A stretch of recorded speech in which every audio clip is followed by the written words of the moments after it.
पूर्व माध्यमिक शिष्यवृत्ती परीक्षा इयत्ता 8वी फेब्रुवारी 2017चा आपण गणित विषयाचा पेपर अभ्यासत आहोत. यामधील आपण 26 ते 50 प्रश्न अभ्यासलेले आहेत भाग 1 मध्ये.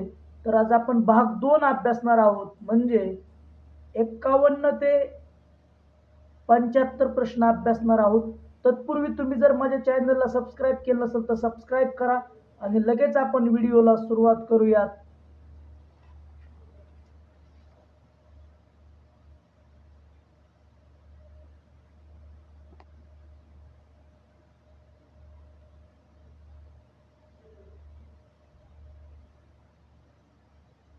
प्रश्न क्रमांक 50. 0.36 गुणिले 0.27 गुणिले 0.001 छेद 0.06 गुणिले 0.03 गुणिले 0.1 बरोबर किती? तर प्रथम आपण पॉइंट नसताना भागाकार करून घेऊयात आणि नंतर ना आपण पॉइंटचा विचार करूयात. इथं येईल 36 गुणिले 27 गुणिले 1 छेद 6 गुणिले 3 गुणिले 1 6 1 6 6 6 36 3 1 3 3 2 6 आणि 27 दुने 54 म्हणजे आपलं उत्तर येईल 54. आता पॉइंट कुठं घ्यायचा किंवा कुठं द्यायचा हे आपण पाहूयात. तर छेदस्थानी प्रत्येक संख्येमध्ये पॉइंट नंतर किती अंक आहेत ते मोजूयात. 1 2 3 4 आणि 5. तर छेदस्थानचे अंक पॉइंट नंतरचे एकूण आहेत 5 वजा अंशस्थानी प्रत्येक संख्येमध्ये पॉइंट नंतर किती अंक आहेत ते मोजूयात. 1 2 3 4 5 6 आणि 7. आता छेदस्थानचे पॉइंट नंतरचे अंक आणि अंशस्थानचे पॉइंट नंतरचे अंक यांची वजाबाकी करूयात. ती वजाबाकी येईल -2. म्हणजे आपल्याला 2 अंक सोडून पॉइंट द्यावा लागेल. 1 2 0.54. परंतु याचं आपलं उत्तर आलेलं आहे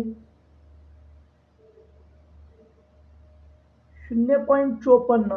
पण पर्यायामध्ये कुठेच 0.54 हे उत्तर नाही, म्हणून हा प्रश्न परीक्षा परिषदेने रद्द केलेला आहे.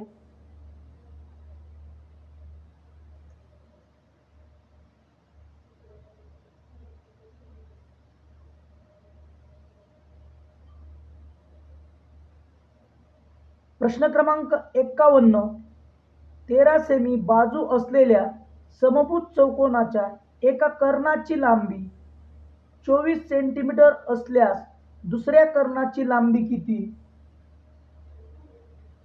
तर या ठिकाणी हा आपण समभुज चौकोन ABCD काढून घेतलेला आहे. 13 सेमी बाजू आहे. ही बाजू आपण 13 सेंटीमीटर घेतली. समभुज चौकोनाच्या सर्व बाजूंची लांबी समान असते. एका कर्णाची लांबी दिलेली आहे 24 सेमी. जर आपण AC हा कर्ण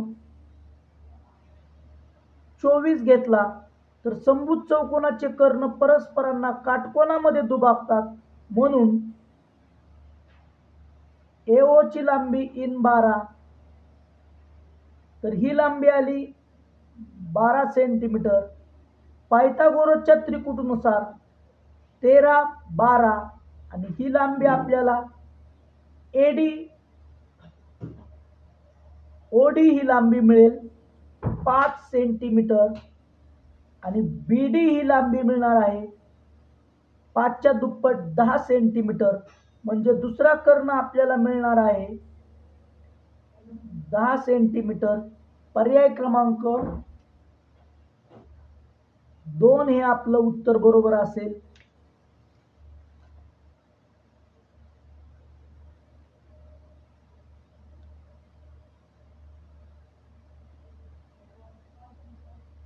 प्रश्न क्रमांक 52. अनुराधाने एका बँकेत 15,000 रुपये 3 वर्षांसाठी सरळ व्याजाने ठेवले. तिला मुदतीअंती 24,000 रुपये मिळाले, तर व्याजाचा दर किती होता? आता रास आहे 24,000 वजा मुद्दल आहे 15,000, म्हणजे व्याज 9,000 व्याज असेल. तर सरळ व्याज बरोबर सूत्र माहिती आहे. सरळ व्याज आहे 9,000 बरोबर मुद्दल आहे 15,000 गुणिले दर काढायचा आहे, गुणिले कालावधी आहे 3 वर्ष, छेदस्थानिक 100. हे 2 शून्य हे 2 शून्य कटले. दर बरोबर काय येईल? तर 9,000 भागिले 150 गुणिले ते भागिलेला जाईल आणि 3 गुणिले आहे ते पण भागिलेला जाईल बरोबर दर. हा 0 कट हा 0 कट. 15 एक 15 15 सक 90 हा 0 वर देऊन टाकला. 3 एक 3 आणि 20 त्रिक 60 म्हणजे दर आपल्याला मिळणार आहे 20%. पर्याय क्रमांक 1 हे आपलं बरोबर उत्तर असेल.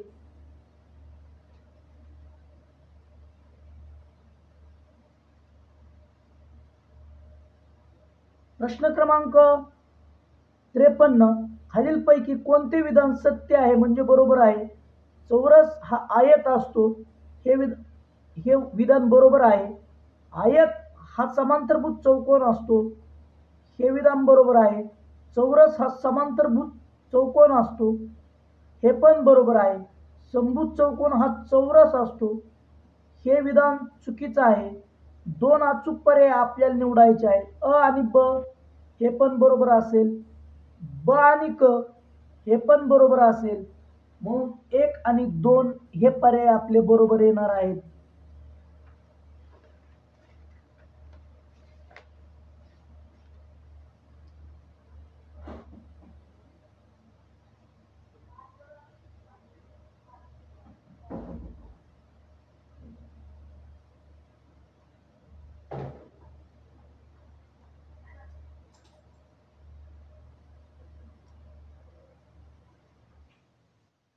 चोपन्न.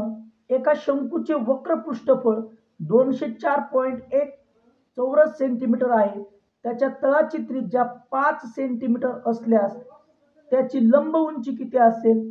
पाय बरोबर 3.14 घ्यायला सांगितलेलं आहे.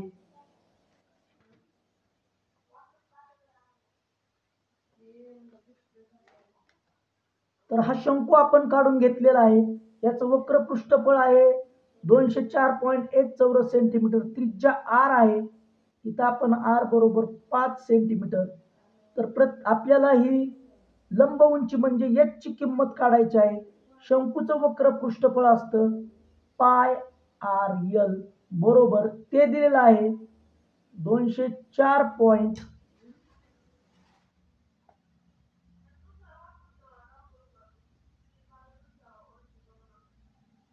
1 पायची किंमत 3.14, त्रिज्या 5 गुणिले यल काढावं लागेल आपल्याला बरोबर 204.1.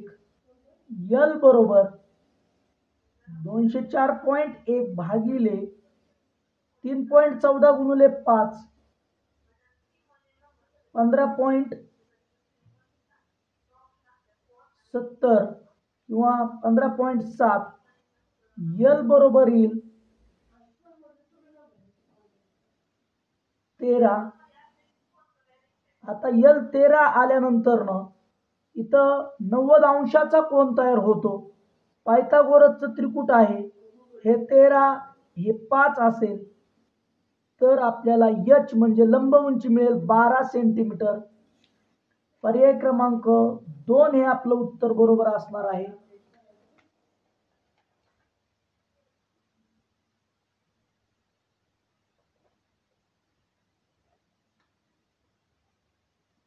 पंचावन्न.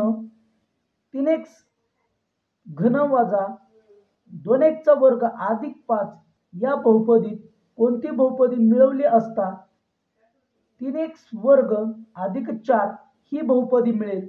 म्हणजे आपल्याला या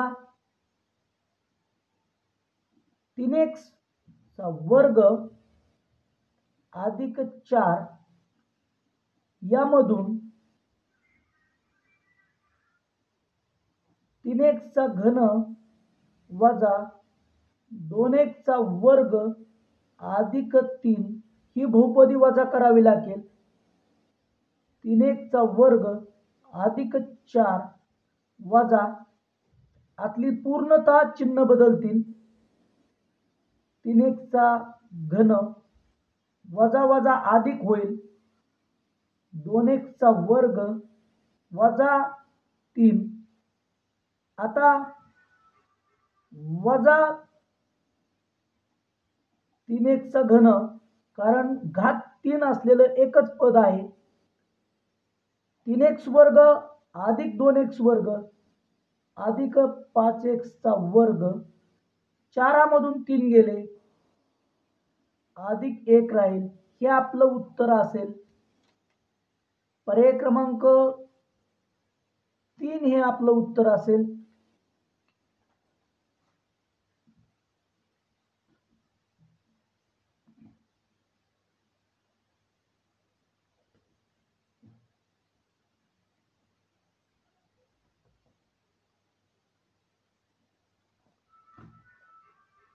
छप्पन्न चंद्रपालने 9 लाख रुपयास खरेदी केलेला एक भूखंड शेकडा 15 नफ्याने विकला तर त्याला किती रुपये मिळतील. म्हणजे विक्री किंमत काढायची आहे. विक्री किंमत बरोबर खरेदी किंमत गुणुले 100 अधिक शेकडा नफा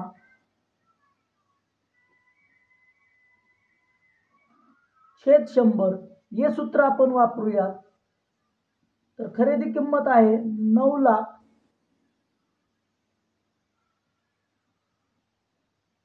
गुणुले 100 अधिक शेकडा नफा म्हणजे ते होईल 115 छेदाला 100 2 शून्यला 2 शून्य कटले 9000 गुणुले 115 बरोबर येईल 10,35,000 रुपये.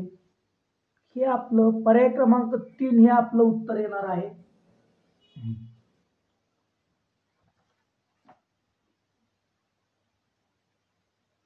प्रश्न क्रमांक 57 10.5 गुणुले 10.5 वजा 15 गुणुले 10.5 अधिक 7.5 गुणुले 7.5. तर या ठिकाणी आपण ए बरोबर 10.5 आणि बी बरोबर 7.5 घेऊयात. तर आपल्याला 15 म्हणजे 2 गुणुले 10.5 गुणुले 7.5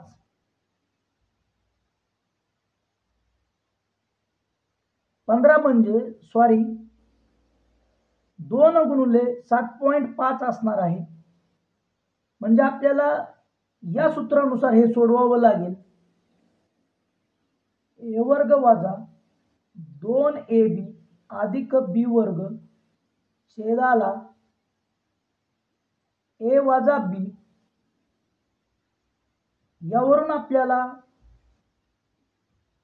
ए वजा बी कंसाचा वर्ग छेद ए वजा बी मिळेल. हे कट होईल आणि आपल्याला मिळेल ए वजा बी म्हणजे 10.5 वजा 7.5 जर केलं तर आपल्याला उत्तर मिळणार आहे पर्याय क्रमांक 2. हे उत्तर आपल्याला मिळेल.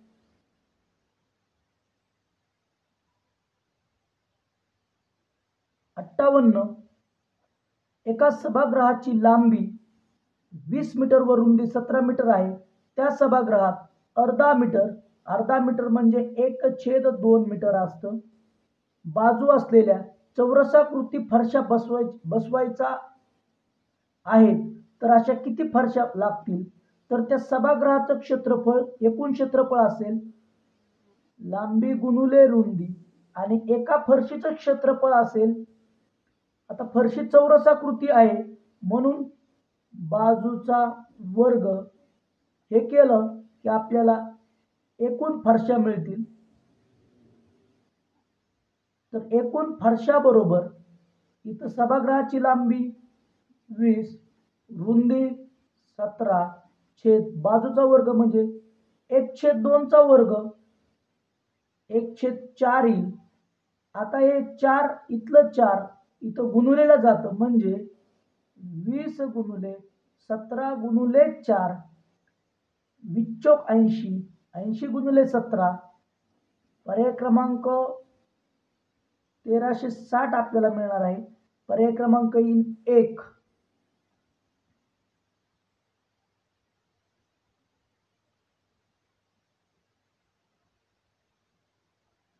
एकोणसाठ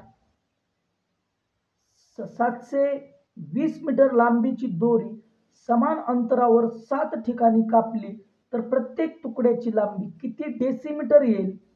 आपल्याला उत्तर डेसिमीटर मध्ये काढायचं आहे. आपण ही 720 मीटर लांबीची दोरी घेतली, 7 ठिकाणी कापली तर तुकडे तयार होतील 1 2 3 4 5 6 7 आणि 8. तर प्रत्येक तुकड्याची लांबी आपल्याला मिळेल 720 ला जर आपण 10 ने गुणलं तर ते डेसिमीटर मध्ये रूपांतर होईल भागिले एकूण तुकडे आहेत 8. 8 1 8, 8 9 72. आपल्याला उत्तर मिळेल 900 डेसिमीटर. ही प्रत्येक तुकड्याची लांबी असणार आहे. पर्याय क्रमांक 3 हे उत्तर आपलं बरोबर असेल.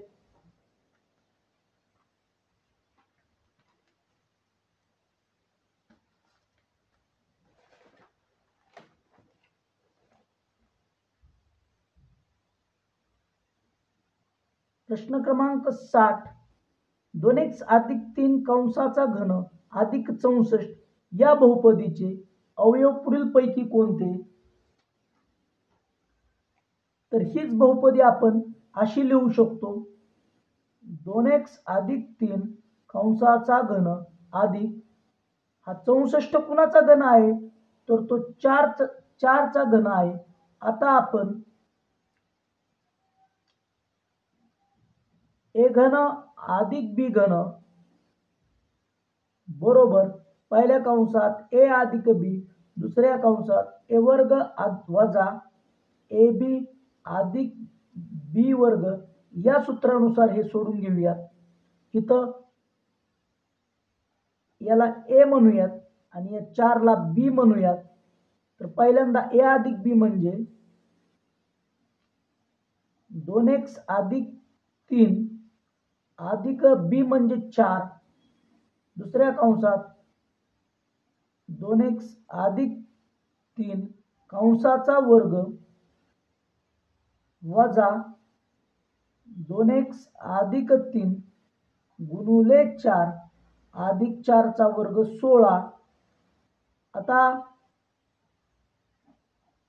3 आणि 4 7 म्हणजे 2x अधिक 7 दुसऱ्या कंसातील याचा वर्ग करूया ए अधिक बी कंसाचा वर्ग या सूत्रानुसार 4x चा वर्ग अधिक 3 दुनी 6 6 दुने 12x अधिक 9 वजा आता 4 दुने 8x म्हणजे वजा 8x येईल.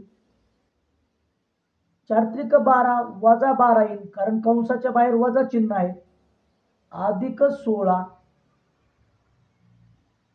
2x अधिक 7 दुसऱ्या कंसात 4x चा वर्ग अधिक 12x वजा 8x म्हणजे अधिक 4x येईल अधिक 9 वजा 12 वजा 3 आणि वजा 3 अधिक 16 16तून 3 गेले अधिक 13 येईल, हे उत्तर असेल आपलं फायनल, जे पर्याय क्रमांक 2 या ठिकाणी आहे.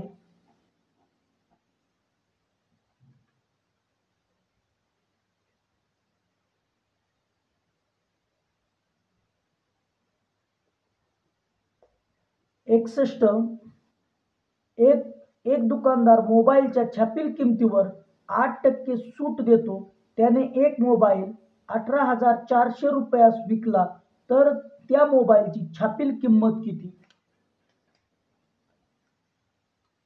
आपल्याला सूत्र माहिती पाहिजे. छापील किंमत बरोबर विक्री किंमत गुणुले 100 छेद 100 वजा शेकडा सूट. आता विक्री किंमत दिलेली आहे 18,400 गुणुले 100 छेदाला 100 वजा शेकडा सूट. 100 मधून 8 गेले, राहिले 92. 92 एक 92, 92 दुने 184 आणि 200 गुणुले 100. इथं हे 2 शून्य वरती लिहून घेतले. 200 गुणुले 100 20,000, म्हणजे त्या मोबाईलची छापील किंमत असेल 20,000 रुपये. पर्याय क्रमांक 1 हे उत्तर असणार आहे.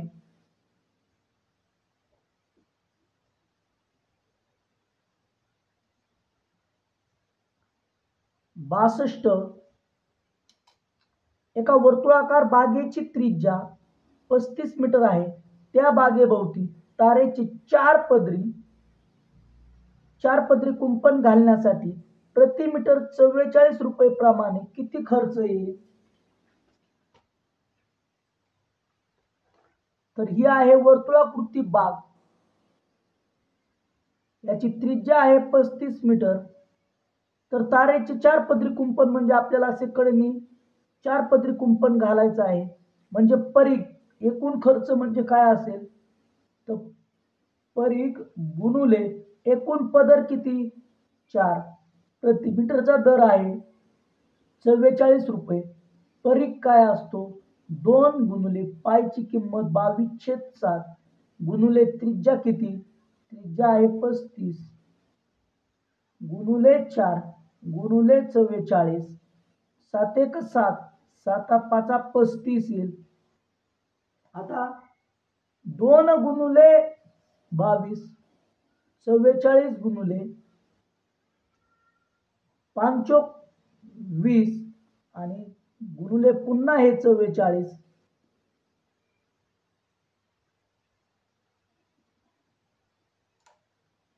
आता आपण 44 गुणुले 44 आधी करून घेऊया.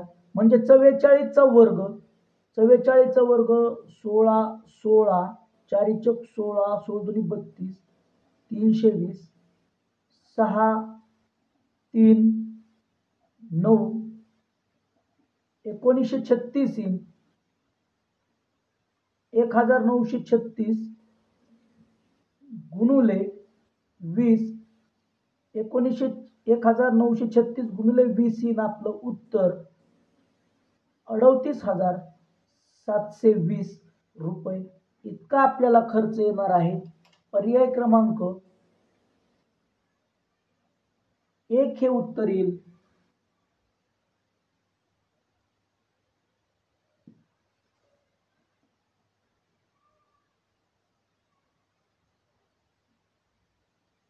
प्रश्न क्रमांक 63. एका चौरसाची बाजू 12 सेंटीमीटर आहे. हा चौरस कर्णावर कापला तर तयार झालेल्या त्रिकोणापैकी एका त्रिकोणाची परिमिती किती?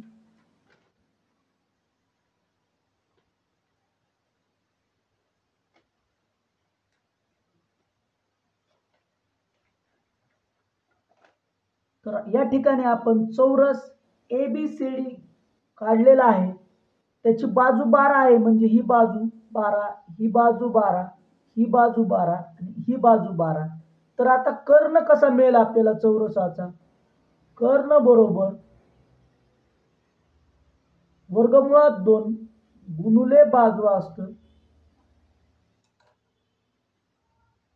तर बाजू किती आहे 12, 12 वर्गमुळात 2 हे आपण इथं लिहिलं.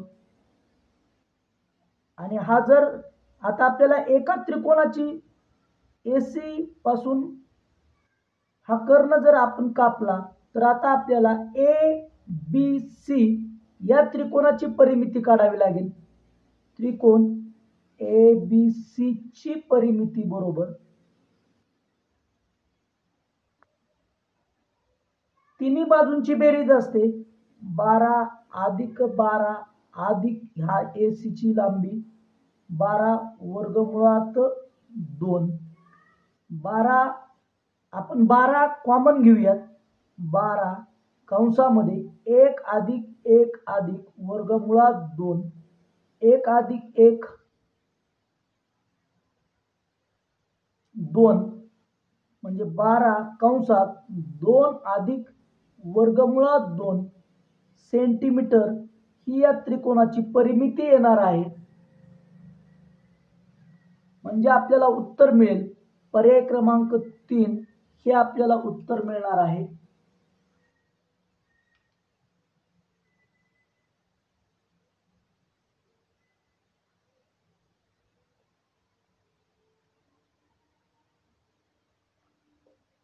प्रश्न क्रमांक 64. 1730 चे 7.5% बरोबर किती? 2 अचूक पर्याय निवडा. खाली जर आपल्याला पर्याय जर बघितले फक्त पॉइंटचा विचार करून आपल्याला हे गणित सोडवायचं आहे. तर आपण 1730 गुणिले 7.5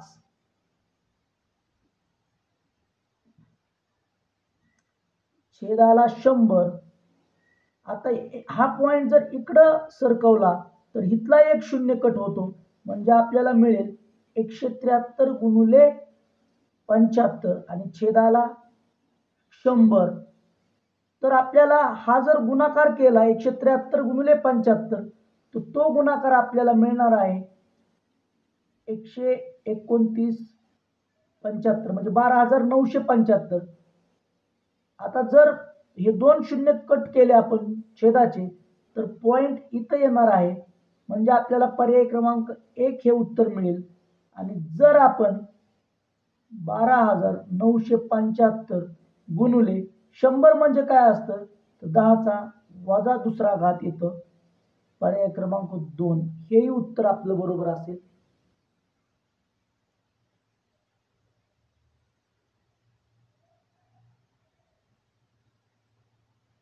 65. एका समभुज त्रिकोणाची प्रत्येक बाजू 12 सेंटीमीटर असल्यास त्या त्रिकोणाचे क्षेत्रफळ किती?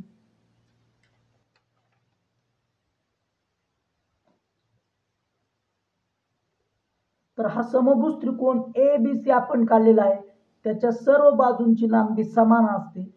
ही 12, ही 12 आणि ही 12. समभुज त्रिकोणाचं क्षेत्रफळ काढायचं आहे. समभुज त्रिकोणाचे क्षेत्रफळ बरोबर वर्गमुळात 3/4 गुणिले बाजूचा वर्ग हे सूत्र असतं.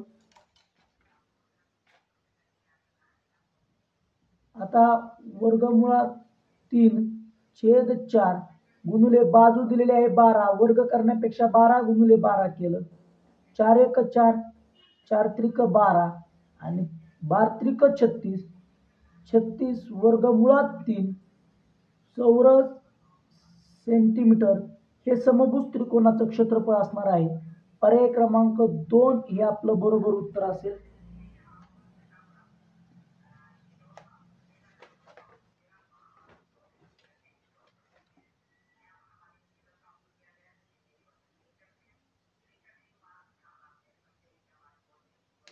66वा प्रश्न.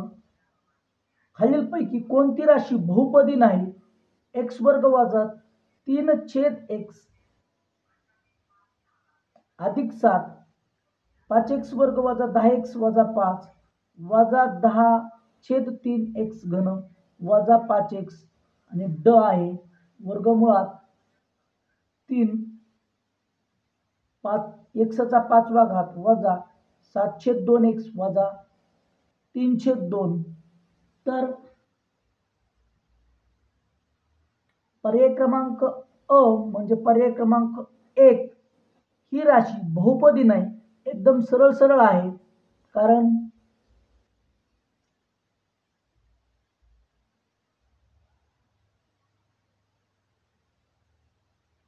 प्रश्न क्रमांक 67, एका काटकोन त्रिकोणात काटकोन करणाऱ्या बाजू 5 सेंटीमीटर व 12 सेंटीमीटर आहेत, तर त्या त्रिकोणाच्या परिवर्तुळाची त्रिज्या किती? तर या ठिकाणी आपण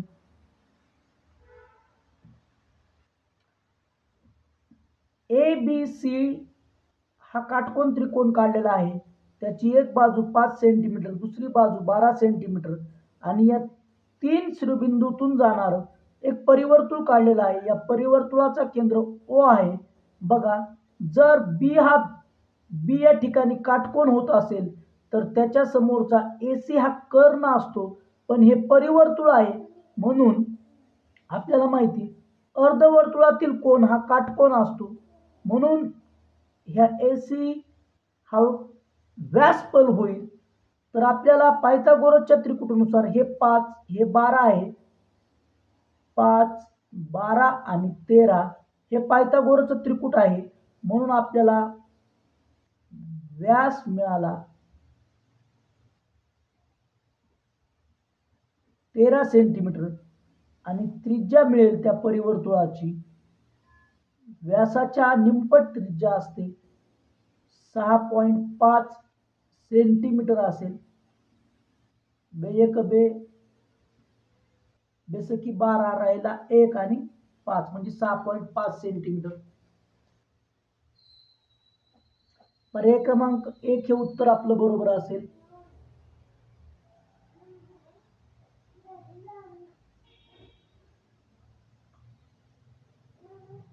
अडुसष्ट, एका ट्रॅक्टरच्या चाकाचा व्यास 2.1 मीटर आहे. त्या चाकाने 250 फेऱ्यात काही अंतर कापले तर कापलेले अंतर किती?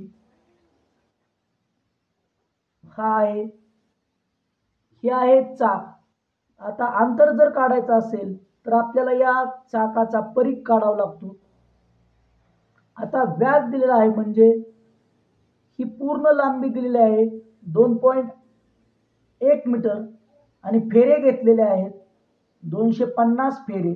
अंतर बरोबर सूत्र माहिती पाहिजे, एकूण फेरे गुणुले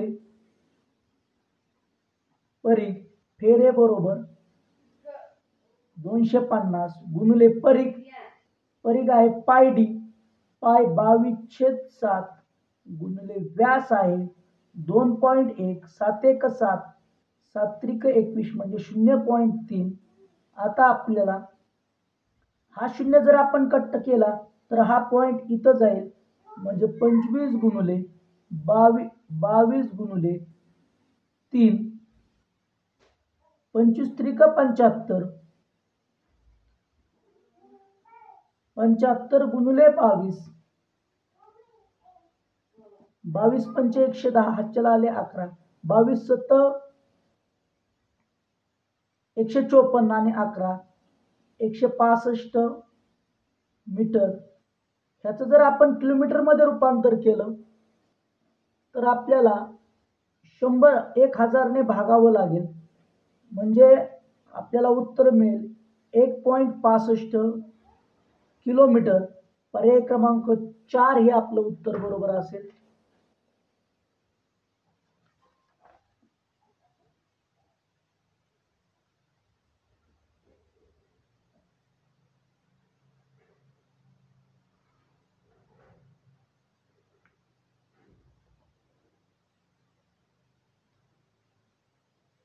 प्रश्न क्रमांक 69, शीतलकडे जेवढी 5 रुपयांची नाणी आहेत तेवढ्याच 20 रुपयांच्या नोटा आहेत.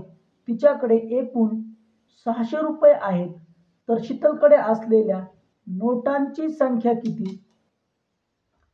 नाणी आपण एक्स मानू आणि नोटा पण किती होतील? मग एक्सच होतील. 5 रुपयांची नाणी एक्स आहेत म्हणजे 5 रुपयाची एकूण रक्कम होईल 5x अधिक 20 रुपयांच्या एक्स नोटा आहेत म्हणजे रक्कम होईल 20x बरोबर एकूण रक्कम आहे 600 रुपये. 25x बरोबर 600. x बरोबर मिळेल आपल्याला 24. जर 25 एका 25 आणि 25 ने 600 ला भागलं तर ते 24 मिळेल.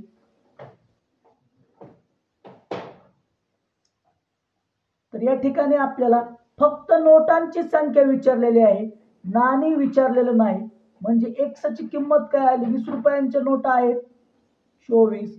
हे खूप महत्वाचं आहे, फक्त नोटा विचारलेल्या आहेत. पर्याय क्रमांक 2 हे आपलं उत्तर बरोबर असेल.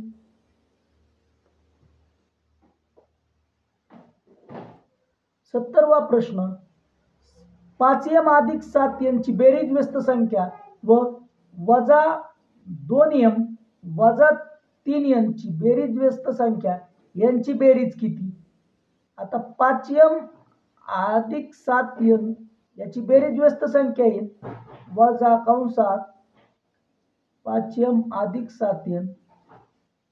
आता कंस काढून टाकूयात, म्हणजे वजा 7m वजा 7n याची बेरीज व्यस्त संख्या काढूयात आपण.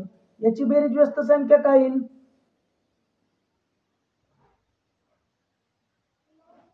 2m अधिक 3n यांची बेरीज करायची आहे. आता आपण अधिक 2m अधिक 3n करून घेऊयात. 5तून 2 गेले वजा 3m वजा 7n मधनं अधिक 3n गेले वजा 4n. पर्याय क्रमांक 2 हे आपल्याला उत्तर मिळणार आहे.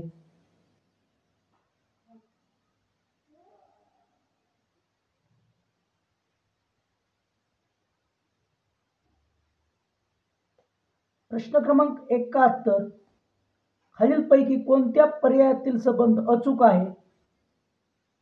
तर आपण त्रिकस गुणाकार करून शोधूयात. वजा 2 गुणिले 2 वजा 4 आणि वजा 3.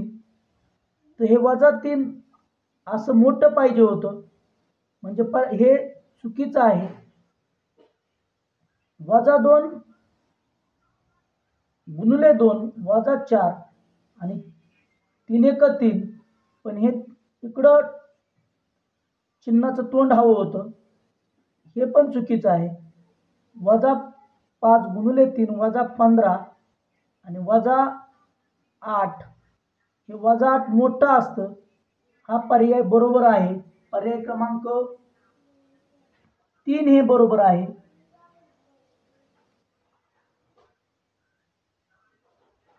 प्रश्न क्रमांक 72, एकाच शिरोबिंदू नसलेल्या दोन कोनांची मापे 35 अंश व 55 अंश आहेत, तर खालीलपैकी कोणते विधान सत्य आहे? ते कोण परस्परांचे कोटिकोण आहेत. कोटिकोणांच्या मापांची बेरीज 90 अंश असते. 35 अंश अधिक 55 अंश बरोबर 90 अंश हे विधान सत्य आहे. ते कोण परस्परांचे संलग्न कोण असणार नाहीत. विरुद्ध कोण म्हणजे सारखे कोण नाहीत. ते कोण पूरक नाहीत, म्हणजे 180 बेरीज नाहीये त्यांची. पर्याय क्रमांक 1 हे उत्तर आपलं बरोबर असेल.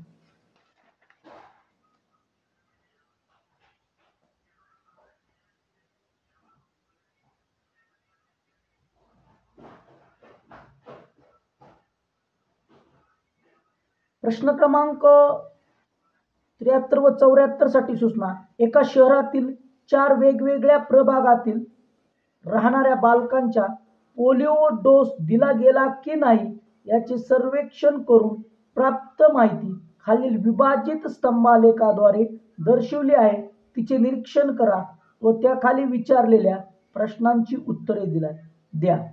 प्रमाण आहे y अक्षावर 1 सेंटीमीटर बरोबर 10 बालके. डोस घेतलेले बालक या स्तंभाने दाखवलेले आहेत आणि डोस न घेतलेले बालक ब्लँक स्तंभाने दाखवले आहेत. आता इथं प्रभाग आहेत A, B, C आणि D. एक्स अक्षावर, वाय अक्षावरती 1 सेंटीमीटर बरोबर 10 बालके. प्रश्न पाहूयात आता आपण. एकूण किती बालकांनी पोलिओ डोस घेतला नाही?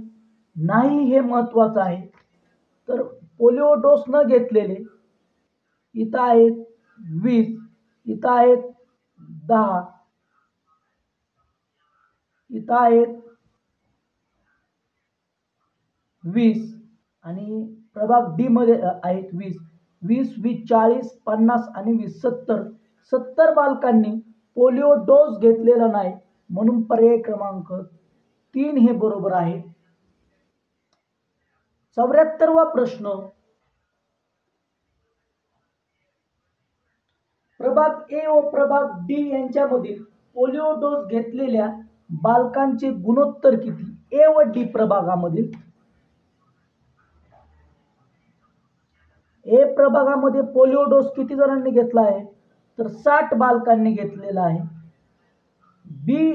डी प्रभागामध्ये 50 बालकांनी घेतलेला आहे. यांचा आपल्याला गुणोत्तर काढायचा आहे.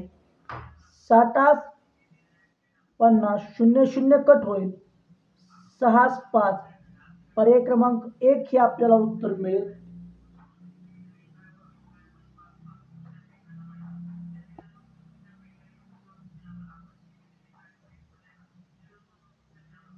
प्रश्न क्रमांक 75. 1 ते 50 या क्रमागत नैसर्गिक संख्यांची सरासरी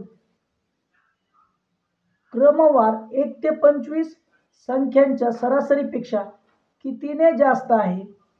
तर बघा, नैसर्गिक संख्यांच्या बेरजेचं सूत्र आहे